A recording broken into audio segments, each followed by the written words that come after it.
नागलोक के राजा वासुकी और राजा परीक्षित की कहानी भाग 1। दोस्तों, हम आपको बता दें कि नागलोक के राजा बासिक के ऊपर हमारे पास कहानियों की पूरी सीरीज है जिसे हम समय समय पर प्रकाशित करते रहेंगे। Raja Parikshit story in Hindi part 1। एक समय की बात है, नागलोक के राजा बासिक का मन एक दिन शिकार पर जाने का हुआ।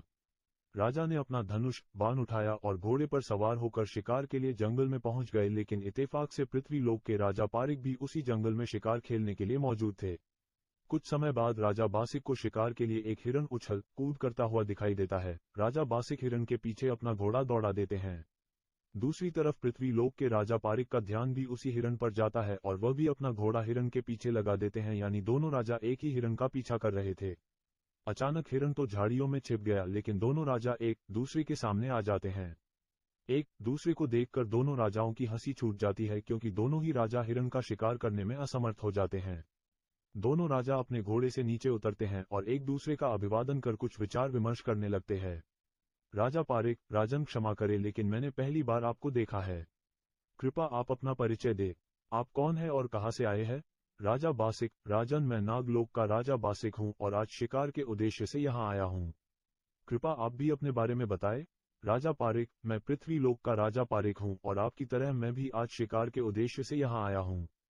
थोड़ी देर बाद दोनों राजा एक पीपल के पेड़ के नीचे बैठ जाते हैं और बातों ही बातों में एक दूसरे के अच्छे मित्र बन जाते हैं। अपनी वार्ता को आगे बढ़ाते हुए राजा बासिक कहते हैं, मित्र, मेरे हृदय में एक विचार आया है, यदि आप आज्ञा दे तो मैं आपको बताऊं। राजा पारिक: मित्र, आपका जो भी विचार है मुझे खुलकर बताइए। आज मैं आपसे मिलकर बहुत प्रसन्न हूं, इसलिए मैं आपके विचारों का तहे दिल से स्वागत करता हूं। राजा बासिक: मित्र, मेरा विचार है कि आज हम दोनों एक दूसरे से मिलकर इतने प्रसन्न हैं तो क्यों न इस दिन को एक यादगार दिन बना दिया जाए। राजा पारिक: वो कैसे मित्र बासिक? राजा बासिक: देखो, आज हम नए मित्र बने हैं, तो मित्र होने के नाते हम कभी ही मिल पाएंगे, किंतु यदि हम कुछ ऐसा कर दें जिससे हम दोनों में कोई रिश्ता बन जाए तो हम जब चाहे तभी एक दूसरे से मिल सकते हैं। राजा पारिक: आपका विचार तो उत्तम है मित्र, लेकिन ये बताइए ये होगा कैसे? राजा बासिक: देखिए मित्र, मेरी बात ध्यान से सुनिए। अभी आपकी भी नई शादी हुई है और मेरी भी। यदि आपकी रानी एक लड़के को जन्म देती है और हमारी रानी लड़की को, तो हम दोनों उनका रिश्ता पक्का कर देंगे। और यदि आपकी रानी एक लड़की को जन्म देती है और हमारी रानी एक लड़के को, तो भी रिश्ता पक्का। और यदि हम दोनों के लड़के या लड़कियां जन्म लेती है तो हम मित्र तो है ही, फिर धर्म भाई भी बन जाएंगे। राजा पारिक भी राजा बासिक की मित्रता में इतने डूब चुके थे कि यह विचार राजा पारिक को बहुत पसंद आया। फिर दोनों खड़े हुए और गले मिलते हुए एक दूसरे से बोले, आज जो भी हमारी वार्ता हुई है उसे भूल ना जाना, वादा याद रखना। फिर दोनों अपने घोड़े पर सवार होकर अपनी नगरी की ओर चल दिए।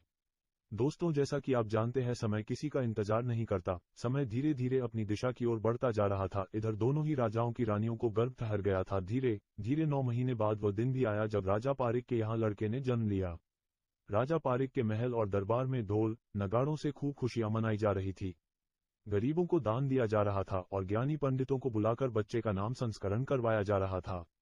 बच्चे की सारी जन्म कुंडली देखने के बाद पंडित बोले, महाराज, राजकुंवर बहुत ही अच्छे नक्षत्र में पैदा हुए हैं, इसलिए हम इनका नाम परीक्षित रखते हैं। राजा पारिक: बहुत ही सुंदर नाम है, हम आज से कुंवर को परीक्षित ही बुलाएंगे। तो दोस्तों, इधर राजा पारिक की नगरी में तो खूब खुशियां मनाई जा रही थी, लेकिन मैं यहाँ का हाल छोड़कर आपको राजा बासिक की नगरी का हाल सुनाता हूँ। राजा बासिक अपने दरबार में मंत्री गणों के साथ एक गहन वार्ता में व्यस्त थे कि तभी एक बांदी दरबार में आई और बोली, महाराज की जय हो। आपको जानकर अति प्रसन्नता होगी कि महल में रानी ने एक बहुत ही खूबसूरत कन्या को जन्म दिया है। इतना सुनते ही राजा बासिक के चेहरे पर उदासी के बादल छा गए। राजा गहन चिंता में डूब गए। अब बांदी तो चली गई, किंतु दरबार में एक सन्नाटा छोड़ गई। राजा को इस कदर खामोश देखकर आखिरकार मंत्री गणों ने पूछा, महाराज, क्या बात है? इतनी खुशखबरी की बात सुनकर भी आप खामोश है। कृपया आप हमें बताइए ताकि उस पर विचार कर सके। लेकिन राजा तो गहन चिंता के अंधकार में डूबे हुए थे। लेकिन मंत्रियों के यूं बार बार प्रार्थना करने पर राजा को अपनी चुप्पी तोड़नी पड़ी और उन्होंने राजा पारिक के साथ हुई अपनी यादगार मुलाकात के बारे में सभी को बता दिया। राजा की सारी बात सुनकर सभी मंत्रीगण बोले, किंतु महाराज, इसमें चिंता की क्या बात है? ये तो बहुत ही प्रसन्नता की बात है जो हमारी राजकुमारी पृथ्वी लोक के राजा पारिक के घर की बहू बनेंगी। हम धूमधाम से राजकुमारी की शादी करेंगे। राजा बासिक: नहीं, हम ऐसा ही तो नहीं करना चाहते, क्योंकि हम राजा पारिक के यहाँ लड़की ब्याहते हैं तो हमारा सिर सदा ही झुकता रहेगा, क्योंकि हम लड़की वाले हैं। लड़की वालों को सदा ही झुकना पड़ता है। हमने सोचा तो कुछ और था, लेकिन उसका उल्टा हो गया। अब हम वादा खिलाफी भी नहीं कर सकते। इस परिस्थिति ने हमें चिंता के बादलों में घेर लिया है। लेकिन कुछ भी हो, हम हमारी लड़की को पारिक के लड़के के साथ कभी नहीं ब्याहेंगे। फिर राजा मन में कुछ विचार करते हुए गद्दी से खड़े हो गए और महल की ओर चल दिए। महल जाकर राजा बासिक देखते हैं कि रानी बड़े ही प्यार से लड़की को दुलार रही थी और बहुत ही खुश दिख रही थी। सभी बांदियां रानी और राजकुमारी पर पंखा डोल रही थी। वहां का वातावरण काफी खुशनुमा था। अचानक राजा को आया देखकर सभी बांदी व नौकर कक्ष से बाहर चले जाते गए।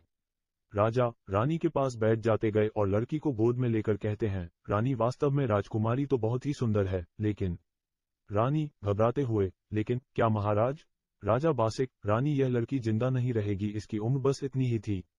ये बात सुनते ही रानी की आंखों से जल की धारा बहने लगी और रोते रोते बोली, मगर क्यों महाराज? आखिर क्यों ये जिंदा नहीं रहेगी? इसका क्या कसूर है जो आप इसके लिए ऐसी भाषा का प्रयोग कर रहे हैं? राजा बासिक, क्योंकि यह एक लड़की है, लड़का नहीं, जिसने मेरा सिर झुकाने के लिए मेरे महल में जन्म लिया है।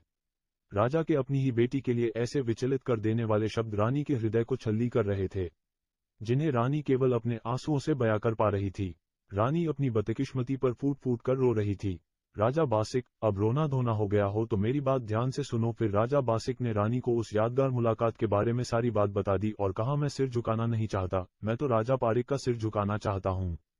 लेकिन महाराज, इसमें सिर झुकाने की क्या बात है? लड़की तो पराई अमानत होती है, रानी ने समझाते हुए कहा। आओ महाराज, इसमें बुराई क्या है?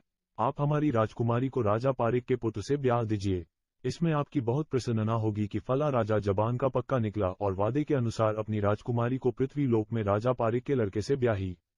इतनी बात सुनकर राजा बासिक गुस्से में बोले, बकवास बंद कर और मेरी बात ध्यान से सुन। अगर आज रात तक तूने राजकुमारी को नहीं मारा तो मैं कल आकर साथ में तेरे भी टुकड़े टुकड़े कर दूंगा। ऐसे कड़वे वचन कहकर राजा गुस्से में वहां से चले गए। रानी सुन्न रह गई और फूट फूट कर रोती रही। दोस्तों, अगले भाग में आप पढ़ेंगे कि क्या नागलोक के राजा बासिक अपनी दुश्मनी की आड़ में राजकुमारी को मौत के घाट उतार देंगे। आखिर वो कौन सी दुश्मनी थी जिससे पृथ्वी लोक के राजा पारिक अभी तक बिल्कुल अनजान थे? आखिर क्यों राजा बासिक राजा पारिक को नीचा दिखाना चाहते थे? क्या इन सब का खामियाजा परीक्षित को भरना पड़ेगा, जिसे इन सब बातों की भनक तक नहीं? जानने के लिए बने रहे हमारे ब्लॉग वर्तमान सोच के साथ। कमेंट करके जरूर बताएं आपको ये भाग कैसा लगा और क्या आप चाहते हैं कि हम अगले भाग जल्द से जल्द प्रकाशित करें।